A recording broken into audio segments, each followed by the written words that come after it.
이쪽만 안 되고요. 할렐루야. 제가 강단에 설 때마다 늘 그 마음에 그 염두에 두는 잊혀지지 않는 그 글이 있습니다. 김흥국 씨가 쓴 순교자라고 하는 책이 있어요. 혹시 보셨는지 모르지만 그 책에 보면 이제 목사님과 교회의 관계를 좀 비판적으로 보기도 하는 내용인데, 하나는 제가 이제 목사로서 하나님의 말씀을 힘있게 외칩니다. 여러분, 예수 믿으면 구원받고 천국 갑니다. 예수 믿으면 복 받습니다. 그러면 여러분들이 어떻게 하십니까? 아멘 해요. 그러면 그 목사님이 참 저 불쌍하다. 저것들 때문에 내가 먹고 산다. 이렇게 하는 거예요. 또 여러분, 예수 믿으면 구원받습니다. 또 아멘하고. 그런데 아멘이 현찮아요. 예수 믿어야 됩니다. 전도해야 됩니다. 못해야 됩니다. 하는데 반대로 교인들이 참 먹고 살라고 욕본다. 이런 그 내용이 있어요. 또 어떤 교회는 목사님과 성도들이 그 한마음이 되어서 구원의 열정과 하나님의 영광을 위해서 사는 이런 내용의 모습을 보고, 내가 목회 선상에서 설교할 때마다 또 성도들과 만날 때마다 이런 생각을 가끔 해봅니다. 하여간 우리 목사님께서 저를 불러주셔서 여기까지 왔어요. 저는 뭐 손사래를 치고 안 하려고 했는데 목사님 부탁을 하셔서 이렇게 와서 여러분들과 함께 하나님께 예배하고 또 영광 돌릴 수 있도록 은혜 주심을 하나님께 감사하고 목사님에게 감사하고 여러분들에게 감사를 드립니다. 사도행전에 보면 고넬료가 기도하다가 그 베드로를 청했죠. 베드로가 오니까 발 앞에 엎드려서 주님의 이름으로 환영을 했습니다. 그러면서 이제 베드로에게 뭐라고 했느냐? 베드로를 청하기 해서 이제 준비하는 과정 속에서 친구들, 일가들 다 초청해서 이제 하나님의 말씀을 듣기를 준비하고 있어요.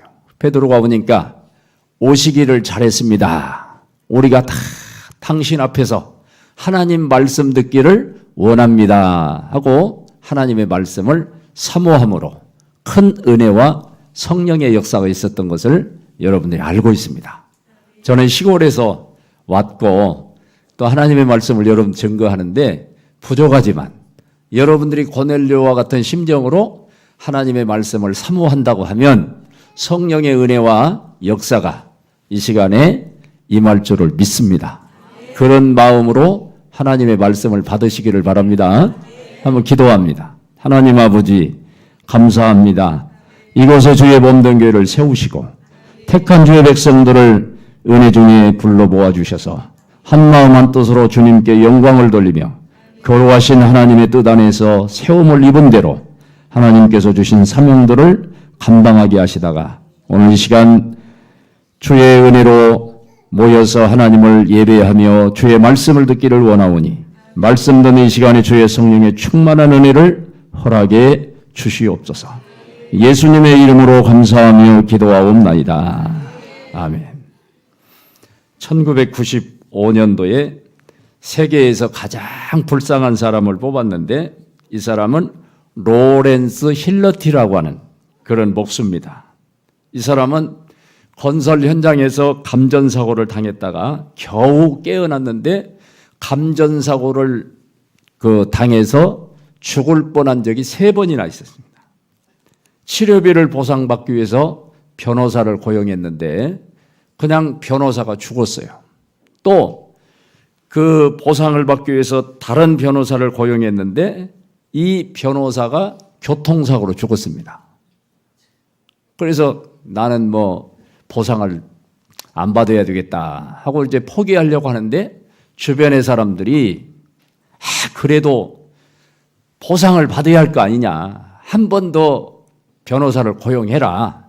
주변의 권유에 못 이겨서 이제 변호사를 고용했는데 이 변호사와 자기 부인이 바람나서 도망가 버렸습니다. 기가 막힌 일이에요.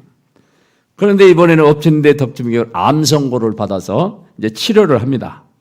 그래서 치료약을 투여해서 치료를 받는데 혼수 상태가 되었어요. 그 후에 알고 보니 암이 아니고 간질환이다. 이렇게 이제 결과가 나왔어요. 또 조금 있다가 산소 마스크를 쓸 수밖에 없는 폐결핵에 걸려서 고생을 했습니다. 그 후에 또 차를 타고 가다가 교통사고를 당했고, 그리고 간신히 차에서 빠져나오는데 권총을 들고 강도가 나타나서 있는 것 내놔라 해서 이제 목숨의 어려움을 겪는데, 그때 경찰이 추적해서 권총 강도는 도망가고, 그 모습을 본 여러 기자들이 축하합니다. 올해 가장 불행한 사람으로 선정이 되었습니다. 이렇게 얘기하니까 이분이 뭐라고 했느냐? 나는 행복한 사람입니다. 아직도 세계는 나보다 더 불행한 사람들이 얼마나 많겠습니까? 그랬더니 기자들이 그러면 더 불쌍한 사람을 찾아야 되겠습니다 하고 갔더라는 거예요.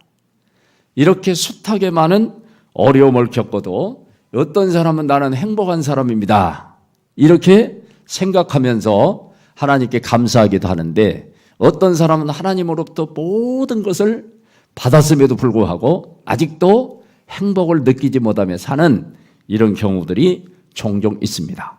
여러분 행복하십니까? 정말 행복하십니까? 제가 작년에 몇 년 전에 우리나라의 어른들을 향한 통계가 아니고 그 어린이들 통계를 봤어요.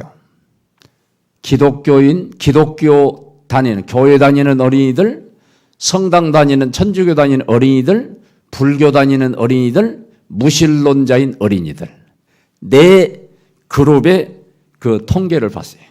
누가 가장 이기적인가? 그런 내용으로 이제 설문을 조사했는데, 여러분 어떤 사람들이 가장 이기적인 것 같아요? 어떤 어린이 그룹이 가장 이기적이었을 것 같아요? 에? 교회 다니는 어린이들이 가장 이기적으로 나왔어요.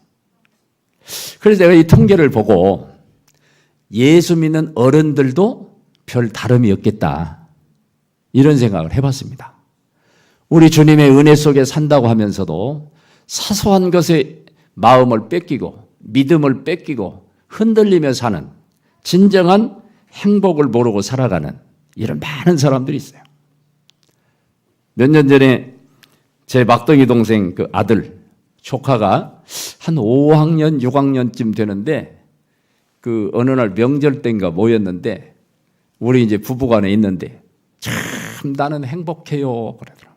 나는 참 행복해요. 왜 행복하냐?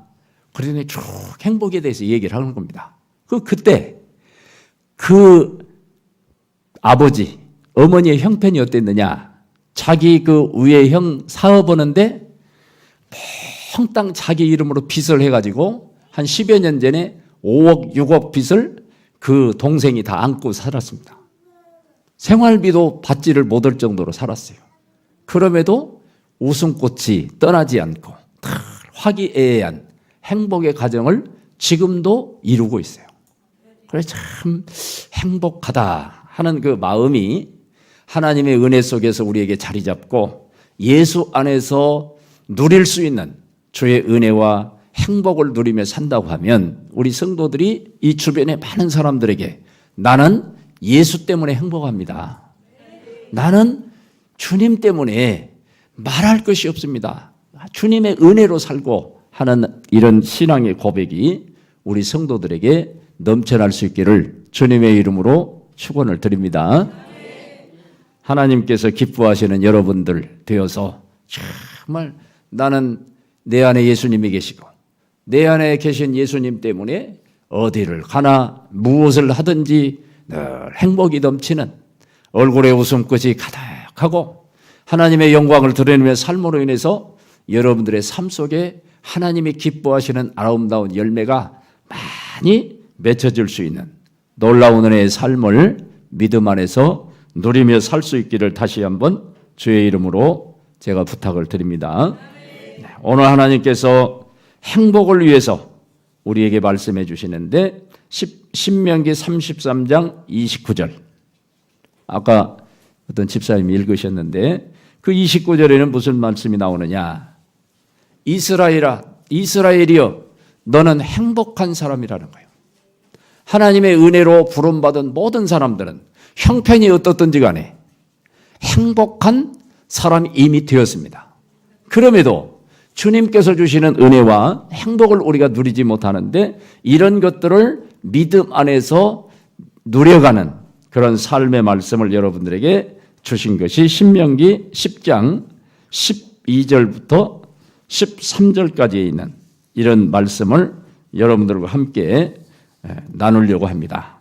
이탈리아 격언에 행복한 마음이 두둑한 지갑보다 낫다 하는 말이 있어요. 행복한 마음이 두둑하게 지갑 속에 돈이 많이 들은 것보다 낫다는 거예요. 우리 신앙생활에 잃어버린 행복을 찾아서 떠나는 여행과 같습니다. 모든 사람들은 예수 그리스도 안에 있기 전까지 행복을 잃어버렸기 때문에 많은 사람들이 여기 가면 행복할까? 저기 가면 행복할까? 이것을 하면 행복할까? 저것을 하면 행복할까?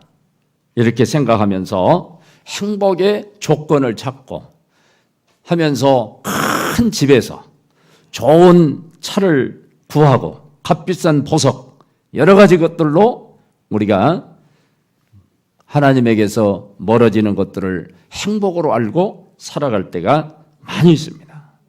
행복에 대해서 괴테는 경고라고 하는 말을 통해서 이렇게 노래하고 있어요. 언제나 멀리 가려고만 하는가?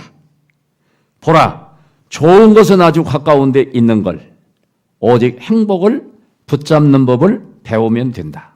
행복은 언제나 눈앞에 있으므로 참된 행복은 예수 안에는 있지만 다른 모든 곳에는 없는 것을 여러분들이 알아야 됩니다. 그러므로 바로 이 순간에 주님과 함께 우리가 행복해지는 겁니다. 주님과 함께 행복한 2019년이 될 수 있기를 바랍니다. 그래서 오늘 이제 이 행복을 위해서 우리 하나님께서 말씀해 주시는 말씀을 쭉 보면 여호와 하나님을 잘 경외하라는 거예요. 진정으로 행복해지기를 원한다고 하면 하나님을 잘 믿으라는 겁니다. 행복해지기를 원하는 모든 성도들은 주님을 잘 섬겨야 돼요. 하나님께서 원래 인간을 만드셨을 때에 행복하게 살도록 작정하셨어요. 그래서 하와에게 또 아담에게 에덴 동산을 주셨습니다. 에덴은 무슨 뜻입니까? 기쁨과 행복의 동산이에요. 정확하게 말하면 천국의 행복을 지상에서 누릴 수 있는 절대 공간이 에덴 동산입니다. 그런데 이 행복감을 잃어버렸어요. 왜? 여러분 잘 아시잖아요? 왜 잃어버렸습니까? 하나님께 범죄함으로 인해서 참된 행복을 잃어버렸다는 거예요. 그래서 그때부터 지금까지 인생은 몸부림치면서 고통하면서 절규하면서 하나님 앞에 부르짖기도 하고 주의 응답이 있을 때는 또 기뻐하고 감사하기도 하고 그렇지 않을 때는 하나님이 나와 함께 하시지 않는 것 같기도 하고 내 기도를 들어주시지 않는 것 같고 온갖 고민 속에서 진정한 예수 안에서 누릴 수 있는 하나님의 나라는 먹는 것과 마시는 것이 아니고 의와 평강과 희락을 누리는 이런 역사들이 우리 속에서 사라질 때가 많이 있습니다. 고통스럽고 범죄로 인해서 나라가 멸망해가는 그런 상황 속에서 예레미야 애가 3장 33절을 통해서 하나님께서 우리에게 주신 말씀이 뭡니까? 인간으로 하여금 고통하고 어려움을 겪고 하는 모든 것은 하나님의 본심이 아니라는 거예요. 내가 예수님을 구주로 고백하고 하나님을 아버지라고 모셨음에도 불구하고 지금 내가 무엇인가 고통하고 고민하고 잠을 이루지 못하고 여러 가지 때문에 기쁨과 감사와 찬양을 잃어버렸다고 하면 하나님의 본 마음으로 하나님께서 주시고자 하는 것을 누리지 못한다. 그러면 이런 것들이 왜 왔느냐? 수없이 여러분들이 말씀을 들었듯이 하나님께 범죄함으로. 그러므로 우리가 이런 모든 것들을 믿음 안에서 회복하려고 하면 인간에게 누릴 수 없게 만드는 죄의 문제를 해결해야 줍니다. 하나님께 가까이 나와야 돼요. 인간의 모든 불행이 어디서 왔습니까? 창세기 3장으로 가보시면 인간의 불행이 자꾸 퍼지는 겁니다. 하나님 앞에 범죄함으로 자꾸 사람들이 멀어지는 거예요. 부부 사이도 죄 때문에 멀어지죠. 또 부모와 자식 사이도 죄 때문에 벌어지죠. 형제 간에도 죄 때문에 멀어지죠. 이웃 간에도 죄 때문에 벌어지는 겁니다. 인간을 불행하게 만드는 모든 것은 하나님의 은혜가 아닌 범죄함으로 이런 결과가 나타나서 비극과 불행의 시대를 우리가 살아가고 있어요. 그러나 다행히 우리를 다시 행복하게 하기 위해서 하나님께서 우리를 지극히 사랑하심으로 그리스도 예수를 이 땅에 보내주셨어요. 그래서 예수님께서 십자가상에서 인간의 모든 죄와 슬픔과 고통과 죽음의 문제를 다 해결해 주셨어요. 그래서 에덴 동산으로 다시 돌아가려고 하면 이 땅에 사는 동안 천국의 기쁨과 행복을 누리려고 하면 십자가에 못 박혀 죽어주신 예수님을 믿고 그 예수님을 의지하는 방법밖에 없습니다. 주님으로 말미암아 다시 여러분들에게 행복이 넘치시는, 행복이 회복되는 그런 믿음의 삶으로 회복되어 올 한 해 하나님 앞에서 복된 삶으로 이어가시기를 바랍니다. 12절 다시 한번 읽어볼까요? 12절 말씀 읽습니다.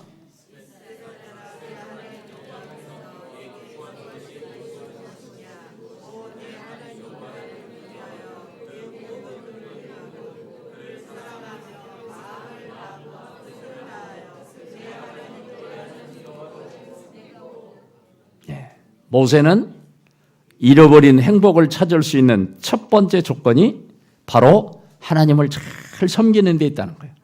그래 하나님을 잘 섬긴다는 경외한다는 말은 하나님을 향한 참된 두려움을 갖는 겁니다. 참된 두려움을 갖는 거예요. 그래서 예수님을 믿는 믿음 생활을 잘하는 성도는 하나님을 두려워해야 되느냐 사람을 두려워해야 되느냐 이걸 알아야 됩니다. 예수님께서 일찍이 말씀하시기를 뭐라고 말씀하십니까? 몸은 죽여도 영혼은 죽이지 못하는 사람을 두려워하지 말고 몸과 영혼도 능히 지옥에 던져넣는 하나님을 두려워해라. 근데 우리가 믿음 생활을 하다 보면 인간 생활을 하다 보면 사회생활을 하다 보면 이것이 뒤바뀔 때가 있어요. 하나님은 눈에 보이지 않고 사람은 권세 있는 사람이 내 앞에 있고 재물 있는 사람이 내 앞에 있고 힘 있는 사람이 내 앞에 있을 때에 하나님 앞에서 살아가는 아름다운 모습이 우리가 희박해질 때가 있게 되는 겁니다. 그래서 우리가 하나님을 잘 섬기는 가운데서 두렵고 떨리는 마음으로 사람 앞에서 있든지 누구 앞에서 있었든지 하나님을 여러분들이 두려워하면서 믿음 생활을 잘 하시기를 주의 이름으로 부탁을 드립니다. 이런 믿음이 우리 속에 있어야 돼요. 이런 믿음이. 갈라디아서에 있는 바울 사도의 말처럼 내가 사람들에게 기쁨을 구하랴. 하나님께 기쁨을 구하랴. 바울 사도는 주의 종의 입장에서 이렇게 말을 했습니다. 내가 사람의 기쁨을 구하는 자였더라면 하나님의 종이 아니라는 거예요. 여러분들이 믿음 안에서 하나님의 자녀가 되었고 믿음 생활을 하나님 앞에서 한다고 하면 옆에 있는 사람의 눈치나 사람을 보면서 의식하면서 신앙생활을 하는 것이 아니고 하나님을 기쁘시게 하는 두렵고 떨리는 마음으로 주님을 여러분들이 잘 섬길 수 있기를 바랍니다. 창세기에 보면 그 야곱 얘기가 나옵니다. 야곱이 형의 낯을 피해서 외삼촌의 그 집으로 갈 때 어느 날 해가 지어서 잠을 이제 돌베개를 자고 자잖아요. 그때 하나님의 천사들이 그 사다리 오르락내리락 하는 것을 보고 자리에서 벌떡 일어나 하나님 앞에 기도를 합니다. 두렵도다. 이곳이 하나님의 전인 줄 내가 알지 못했다 하면서 돌을 세워서 기둥으로 세우고 하나님 앞에 약속한 것이 있습니다.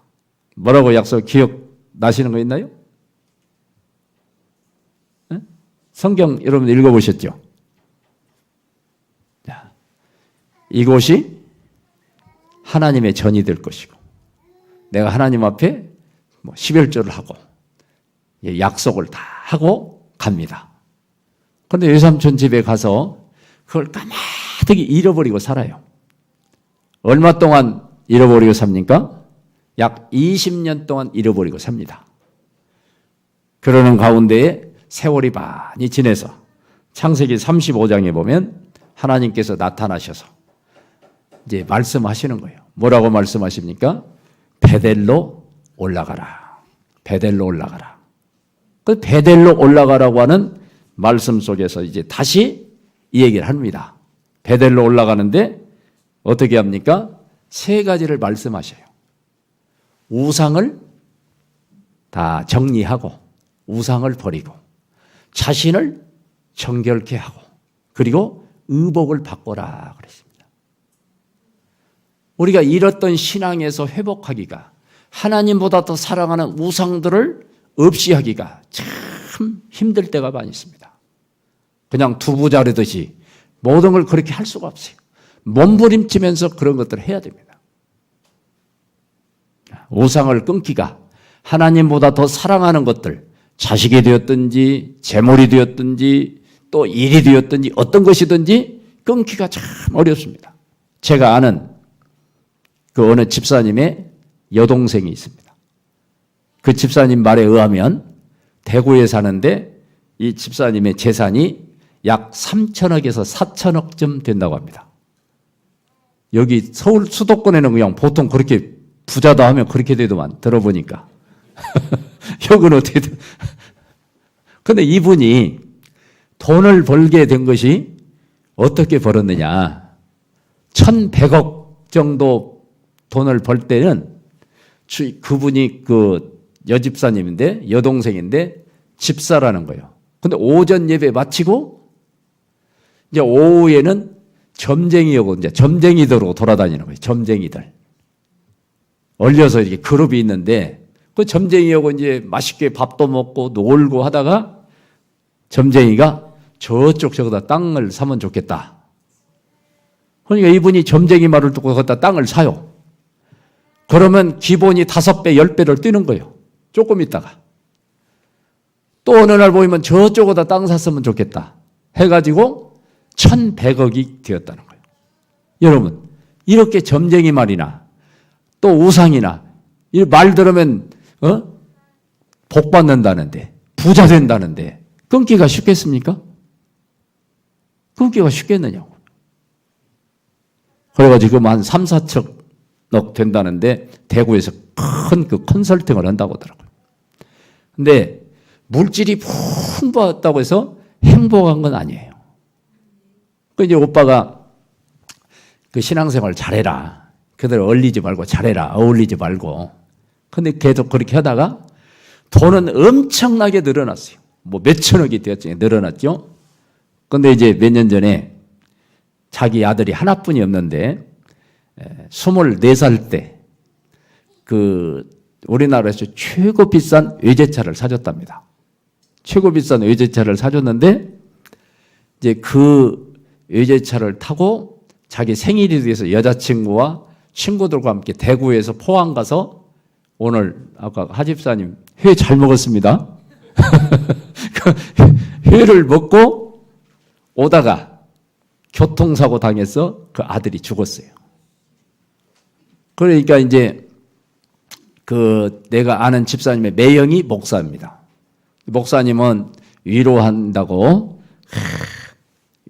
하나님이 이 애를 필요해서 먼저 데려가셨다고 그렇게 위로를 하는 거예요. 그러니까 제가 아는 집사님은 매형한테 뭐라고, 매형, 하나님이 얘가 똑바로 신앙생활 안 하니까 데려갔지 뭔 필요해서냐고 그렇게 해가지고 지금은 이제 하나님 앞에 회개하고 점쟁이들과의 관계를 끊고 신앙생활을 지금 열심히 한답니다. 그런데 그 많은 돈 때문에 하나밖에 없는 아들이 죽어버렸어요.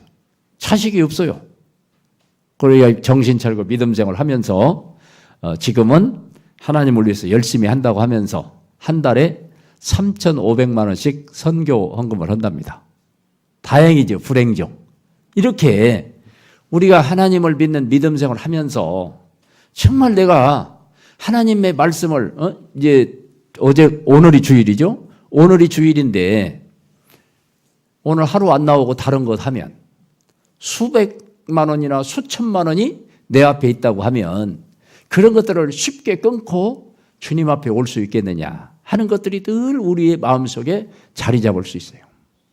이런 것들을 우리는 다 끊고 하나님을 두렵고 떨리는 마음으로 주님을 잘 섬기는 믿음 생활을 해야 된다는 겁니다.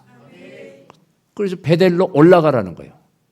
신앙생활은 올라가야 됩니다. 그런데 그 지리적으로 보면 베델은 좀 남쪽에 있어요. 세겜은 그 당시에 그 야곱이 있었던 세겜 근방은 좀 북쪽에 있어요. 베델보다는 좀. 그런데 올라가라는 거예요. 신앙생활에 관한 한 모든 것이 올라가야 됩니다. 모든 것이 올라가야 돼요. 작년보다 올해 여러분들의 믿음이 하나님의 교회를 향해서 더 가까워지시기를 바랍니다. 독수리의 날개치며 올라갔던 그런 믿음 생활을 여러분들이 보여줘야 됩니다. 그래서 성경에 많은 말씀에 보면 하나님에게서 멀어지고 여러 어려움을 겪는 이런 것들을 보면 내려가다가 그랬어요. 내려가다가. 어떤 사람이 예루살렘에서 여리고로 내려가다가 뭘 만났어요? 강도를 만났습니다. 룻기서에 보면 그 나오미의 가족이 흉년이 들어서 모압으로 내려가서 남편도 죽고 자식도 죽고 어려움들을 겪었습니다. 어떤 일이 있어도 2019년 주님 오시는 그날까지 여러분들의 믿음 생활은 내려가는 일이 없기를 주님의 이름으로 축원을 드립니다. 내려가는 일이 없어야 됩니다. 역대하 29장에 보면 히스기야가 나옵니다. 그의 아버지도 악한 왕이고 이제 그의 아들도 악한 왕이에요. 그런데 이 히스기야가 왕이 되어서 제일 먼저 한 것이 뭐냐? 그 29장에 있는 말씀부터 보면 성전 청결이에요. 성전. 교회를 다 깨끗이 수리합니다. 청소를 합니다. 그리고 성전을 깨끗이 한 뒤에 제사, 예배가 회복이 되는 거예요. 예배가 회복이 되는 겁니다. 그러니까 진정으로 하나님의 은혜와 행복을 누리려고 하면 성전을 먼저 다 깨끗이 해야 됩니다. 이것이 이제 교회적으로 보면 교회 일수, 교회라고도 표현할 수 있지만 주님께서 말씀하신 말씀대로 보면 성전이 우리의 마음입니다. 그러니까 하나님의 은혜 속에서 진정한 행복을 누리려고 하면 내 마음에 죄성, 악한 것들을 깨끗이 수리해야 돼요. 그래서 내 마음이 주의 은혜로, 보혈로 깨끗해지면 그 다음에 하나님을 기쁘시게 하는 예배가 회복이 되는 겁니다. 진정한 행복한 삶을 살기를 원한다고 하면 여러분들의 그 마음에 주의 피로 깨끗이 씻음받은 이후에 구원받은 은혜, 이 감격이 흐트러지지 않기를 바랍니다. 구원의 은혜와 감격이 식어지면 안 돼요. 이 감격을 가지고 기쁨으로 주 앞에 나와 예배가 회복되는 여러분들이 되시기를 주의 이름으로 축원을 드립니다. 그 예배가 회복될 때에 이제 그 순서대로 보면 제사를 드립니다. 제사를 드리고는 또 히스기야가 원하는 것이지. 뭐냐? 우상을 없애라는 거예요. 그래서 우상 타파를 합니다. 우상 타파를 해요. 그리고 하나님 앞에 해야 될 것들이 회복되어야 되는 거예요. 그래서 역대하 29장에 보면 이제 그렇게 되고 30장 그 뒤에 있는 말씀에 보면 무엇이 회복되느냐? 하나님 앞에 온전한 11조가 회복이 됩니다. 온전한 11조. 그래서 얼마나 백성들이 마음이 깨끗해지고 하나님 앞에 예배하고 하나님의 은혜 속에 살았던지 11조를 많은 백성들이 가지고 와요. 많은 헌금을 가지고 옵니다. 그러면서 그 말씀에 어떻게 했느냐. 3월에 쌓기를 시작해서 7월까지 몇 달 동안 하나님 앞에 드린 11조를 쌓습니다. 그 왕이 깜짝 놀래요. 왜 그렇습니까? 그 중에 제사장이 뭐라고 했느냐. 백성이 하나님 앞에 드리기를 시작한 날부터 우리가 먹고 마시고 족하게 남았습니다. 이렇게 이야기를 합니다. 하나님 앞에 예배하고 하나님의 것을 우리가 풍성하게 드릴지라도 하나님 앞에 하는 모든 것들은 여러분들에게 손해가 될 수가 없어요. 하나님의 말씀을 따라 드리기 시작한 그때부터 하나님의 말씀을 따라 순종한 그때부터 하나님의 놀라운 역사가 여러분들과 여러분들의 가정과 사업에 나타날 줄을 믿습니다. 드리기 시작한 그때부터 순종한 그때부터 하나님의 역사가 시작이 되는 거예요. 우리 사람들은 저도 시골교회 선교도 하고 마지막 밤에 제가 어떻게 선교한 것인가 쭉 말씀을 드리려고 하는데 하나님께서는 네가 해라. 그러면 내가 준다. 그럽니다. 순종해라. 그럼 내가 너에게 역사해 준다. 그런데 사람은 거꾸로 생각합니다. 하나님 주십시오. 그러면 내가 하겠습니다. 어느 방법을 따르는 게 좋겠어요? 사람의 방법을 따르는 게 좋겠습니까? 하나님의 방법을 따르는 게 좋겠어요? 정말입니까?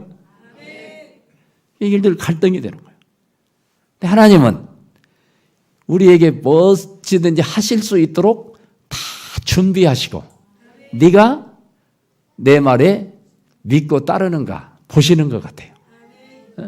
그래서 우리 주님은 창세기부터 쭉 보면 내 말을 믿고 의지하면 반드시 하나님이 그 사람을 통해서 역사하시는 거예요.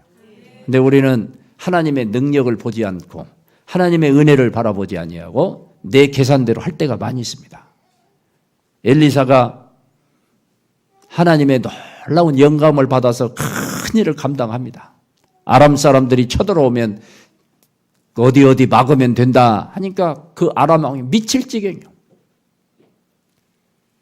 우리 중에 간첩이 있는가 보다 생각을 하고 이제 회의를 하는데 한 사람이 저 엘리사 때문에 그렇습니다. 그래서 아람의 군대들을 다 이끌고 엘리사 집을 다 포위를 합니다. 둘러쌌어요. 아침에 일어나니까 그의 종이 깜짝 놀랐어요.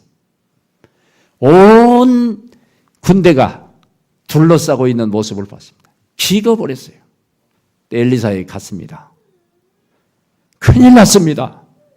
그랬더니 엘리사가 뭐라고 그러죠? 뭐라고 하십니까? 엘리사가 두려워 말아라. 저들보다 우리와 함께하는 자가 더 많다 그랬어요.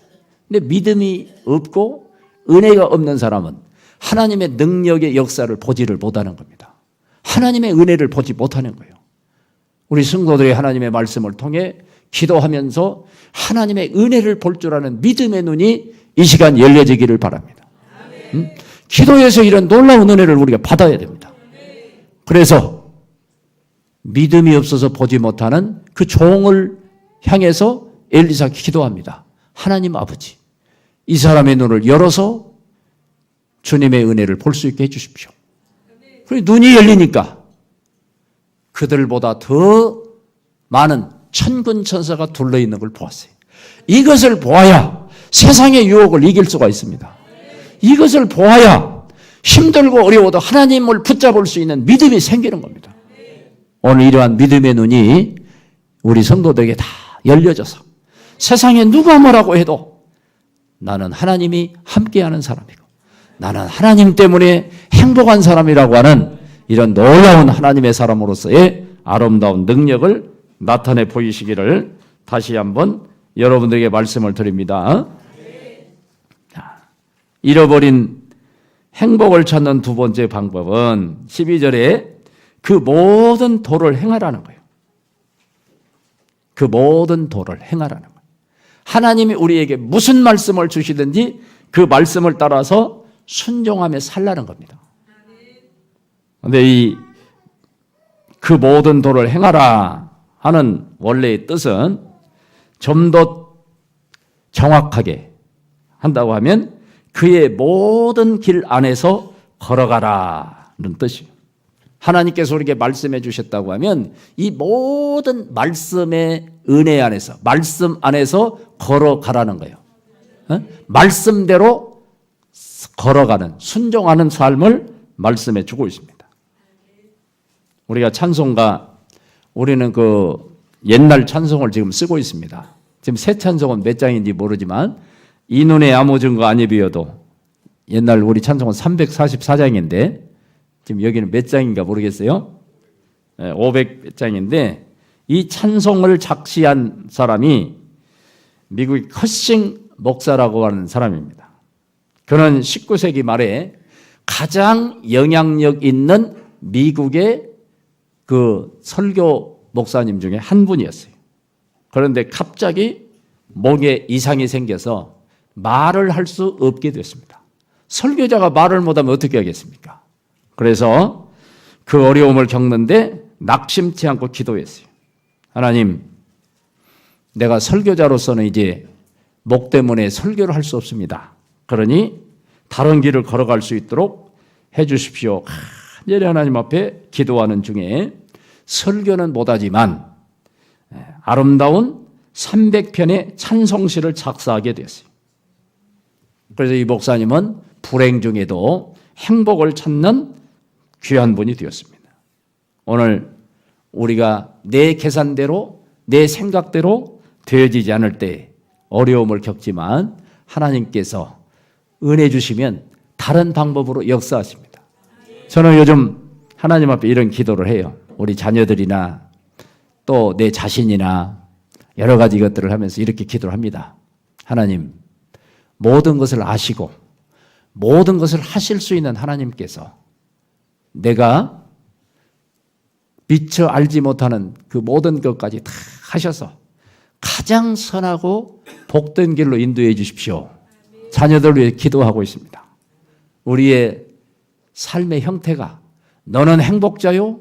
행복을 위해서 너에게 말씀해 주시는 말씀을 주셨음에도 불구하고 우리가 때로는 남이 알 수 없는 어떤 괴로움 또 기도의 제목 이런 것들이 있을지라도 하나님의 말씀 앞에서 나를 내려놓는다고 하면 여러분들의 행복이 믿음 안에서 지속될 수 있을 것을 다시 한번 여러분들에게 말씀을 드립니다.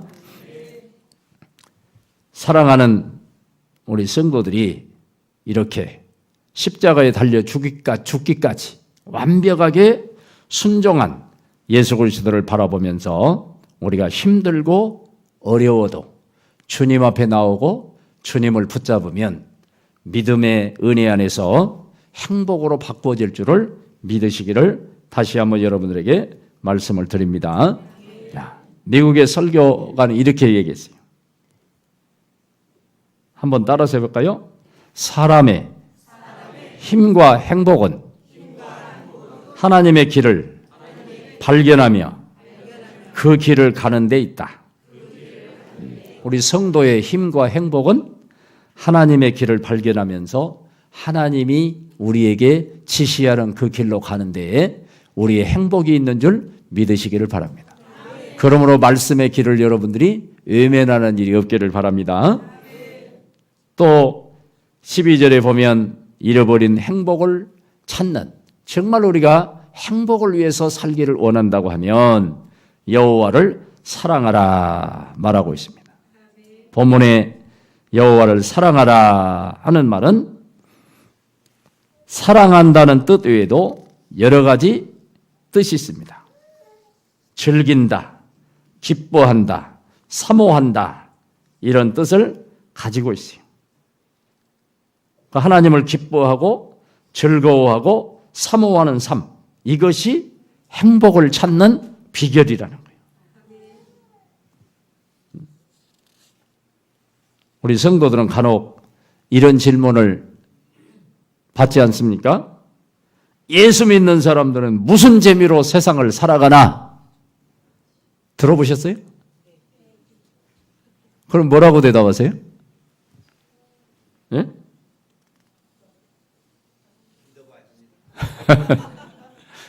많은 사람들이 그래요. 자, 예수 믿는다고 술도 안 먹지, 예수 믿는다고 할 짓 못하지, 무슨 재미로 사느냐? 이렇게 세상의 눈으로 볼 때 그렇게 하는 사람들도 많이 있는데, 우리 예수 믿는 성도들도 그들에게 대답을 해야 됩니다. 한번 따라서 해볼까요? 예수 믿는 재미없이 세상을 무슨 맛으로 살아가나? 어? 그렇게 대답할 수 있는 행복한 여러분들 되시기 바랍니다. 그들이 우리를 볼 때는 불쌍한 것 같고 하는데, 예수 믿는 재미없이 어떻게 이 세상을 살아가는가 하면서 여러분들이 예수 때문에 행복한 모습을 믿음 안에서 보여주기를 주의 이름으로 부탁을 드립니다. 그래서 갈라디아서 2장 20절에 보면 사도 바울은 행복한 고백을 하고 있습니다. 행복한 고백. 무슨 고백입니까? 여러분 혹시 그 말씀을 암송하십니까? 이제 내가 육체 가운데 사는 것은 나를 사랑하사 나를 위하여 자기 몸을 버리신 하나님의 아들을 믿는 믿음 안에서 사는 것이라. 신앙생활이 무엇입니까? 나를 사랑하셔서 자기 몸을 버리신 예수님을 사랑하는 거예요. 이런 은혜가 우리에게 주어지면 만입이 내게 있어도 이 만입을 다 가지고 주님의 은총을 찬송해도 부족할 뿐인 이런 은혜가 저와 여러분들 쪽에 넘칠 것을 여러분에게 다시 한번 말씀을 드릴 수가 있습니다. 아유, 누가 아멘을 이렇게 크게 한대. 또 여호와를 섬겨라 그랬습니다. 여호와를 섬겨라. 마음을 다하고 성품을 다하고 힘을 다해서 하나님을 섬기는 일이에요. 이것은 봉사한다, 맡은 직분을 잘 감당한다는 뜻을 가지고 있어요. 그래서 종교 개혁자들, 칼빈은 아담이 왕의 직분, 제사장의 직분, 선지자의 직분을 감당했다고 합니다. 하나님이 그렇게 해주셨다는 거예요. 그래서 우리가 행복한 삶을 살려고 하면 예수님처럼 살아야 됩니다. 예수님이 왜 오셨습니까? 마가복음 10장 45절에 있는 말씀에 보면 예수님이 오신 목적을 이야기하고 있습니다. 인자에 온 것은 섬김을 받으려 함이 아니라 도리어 섬기려 하고 자기 목숨을 많은 사람들의 대속물로 주려 함이니라. 섬김의 종이었어요. 섬긴다는 건 예수님의 하신 일의 가장 대표적인 사역입니다. 이제 교회의 절기로는 지금 늘 교회의 절기로는 뭐라고 합니까? 아세요? 사순절입니다. 사순절. 사순절이 언제부터 시작이 됐죠? 언제부터 시작이 됐어요? 3월? 네. 지난 수요일부터 시작이 되었어요. 그러면 이 사순절 기간이 뭐예요? 예수님을 깊이 생각하는 그런 기간입니다. 왜 예수님이 오셨고, 왜 예수님이 십자가에 죽으셨는가, 피를 흘리셨는가, 이걸 깊이 생각하는 그런 계절이에요. 여러분들이 진정한 행복을 누린다고 하면 예수님 때문에 내 죄가 씻음받고 예수님 때문에 내 모든 문제가 해결된 것을 믿고 이 예수님을 깊이 생각하는 사순절 기간에 더욱 주님으로 인한 행복이 넘치는 믿음 생활을 잘 감당하시기를 주의 이름으로 부탁을 드립니다. 이런 삶이 우리 속에 있어야 돼요. 북한에서 100불이면 한 가정이 1년을 먹고 살 정도의 그 돈이 된다는 겁니다. 지금 이 사람들이 굉장히 어려움을 겪고 있어요. 그런데 우리 하나님은 하나님의 은혜로 인해서 행복을 누린다고 하면 이 받은 바 은혜와 행복을 나눌 수 있는 성도들이 돼야 돼요. 행복하십니까? 행복은 전염병과 전염성이 있어요.